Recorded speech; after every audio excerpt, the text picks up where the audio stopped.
অনেকগুলো সুপারিশ আছে যেগুলো ইনকর্পোরেট করলে অ্যাকসেপ্টেড হলে ইলেকশন কমিশনের স্বাধীনতা খর্ব হবে, নো ডাউট অ্যাবাউট ইট।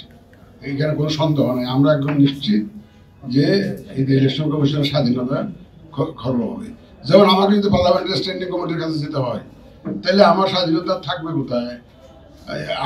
আমি তো বলেছি আপনাদেরকে, ন্যাশনাল ইলেকশন যে কোয়ালিটির ইলেকশনের কথা আমরা বলছি, লোকাল গভর্নমেন্ট ইলেকশনে কিন্তু অনেক হানাহানি হয়, অনেক সমস্যা হয়, এটা ইন ফেসেস করা লাগে। তো ওটু আমরা ইকুয়ালি একটা কোয়ালিটি ইলেকশন করতে পারবো যদি আমার স্বাধীনতার অক্ষত থাকে, অক্ষুণ্ণ থাকে। কিন্তু অনেকগুলো সুপারিশ আসছে যেগুলো আমাদের স্বাধীনতায় হস্তক্ষেপ হবে।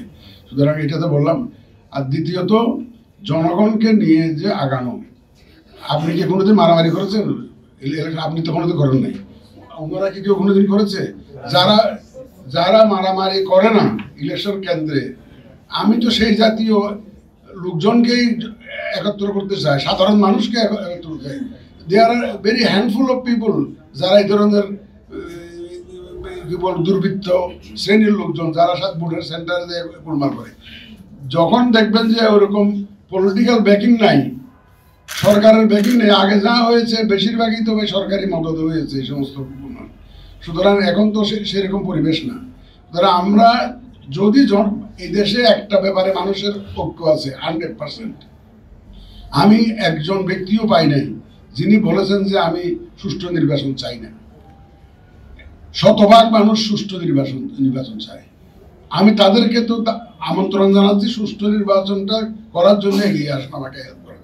সুতরাং এই জাতির যে ঐক্য এই একটা বিষয়ে, সুতরাং আমি আশা করি যে জনগণ যদি সচেতন হয়, যে জনগণ যদি সচেতন হয়, তার সামাজিক আন্দোলন যে সুষ্ঠু ভোটের জন্য যদি জনগণ যদি সেভাবে এগিয়ে আসে, ওই যারা গোলমাল করে তাদের আর সাহস হবে না এখানে কোনো কিছু করার। কালার এক্সপার্ট, জর্জ স্যাপ এবং মাইল্ড অন হ্যান্ডস টেকনোলজি সমৃদ্ধ অরিক্স ক্রিস্টাল ওয়াশ আপনার লন্ড্রি এক্সপার্ট।